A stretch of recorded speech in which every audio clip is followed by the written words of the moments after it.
নমস্কার বন্ধুরা, আপনারা তো বিটের অনেক রেসিপি খেয়েছেন। আমি যে পদ্ধতিতে আজকে বিটের রেসিপি করে দেখাবো সেটা একটা নতুন রেসিপি। আপনারা একবার বাড়িতে করে দেখবেন। যারা বিট খেতে পছন্দ করেন না তারা কিন্তু এই রেসিপি হলে এক থালা ভাত সাবার করে দেবে। আর এখানে আমি বিটগুলোকে কুড়িয়ে নেব। তার আগে আমি একটা কথা আপনাদেরকে বলে দিচ্ছি যে বিটটা কিন্তু ধুয়ে তারপর কাটবেন, কেটে ধোবেন না। কাটার পরে ধুলে কিন্তু বিটের গুণাগুণ নষ্ট হয়ে যায়। এখানে আমি সব বিটগুলোকে কুড়িয়ে নেব। এখানে আমার সব বিটগুলোকেই কুড়ানো হয়ে গেছে।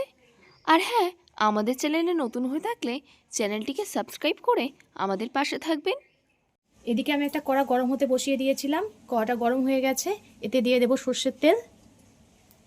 তেলটা গরম হয়ে গেছে, এখানে আমি একটু চীনা বাদাম নিয়েছি, সেটা ভেজে নেব। বাদাম ভাজা হয়ে গেছে, তুলে নেব বাদামগুলোকে। ওই তেলের মধ্যে আবার একটু তেল দিয়ে দিলাম। তেলটা গরম হয়ে গেছে, একটা শুকনো লঙ্কা নিয়েছি, সেটাকে ফাটিয়ে দিয়ে দিলাম। আর যে আলু দুটো আমি নিয়েছিলাম সেগুলো ছোট ছোট করে কুচিয়ে নিয়েছি, সেগুলো ভাজার জন্য দিয়ে দেব। আলুগুলো একটু লাল করে ভেজে নেব। আলুগুলো আমার লাল লাল করে ভাজা হয়ে গেছে, এবার কুচিয়ে রাখা বিটগুলো দিয়ে দেব। বিট আলুর সঙ্গে খুব ভালো করে ভেজে নিতে হবে। এই রেসিপি থাকলে গরম ভাত বা রুটি একেবারে জমে যাবে, খুবই সুন্দর লাগে খেতে। এবার এতে দিয়ে দেব স্বাদ মতো লবণ, হলুদ গুঁড়ো। আবারও খুব ভালো করে ভেজে নিতে হবে।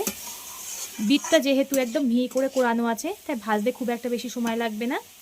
আমি 5 মিনিট খুব ভালো করে ভেজে নিয়েছি।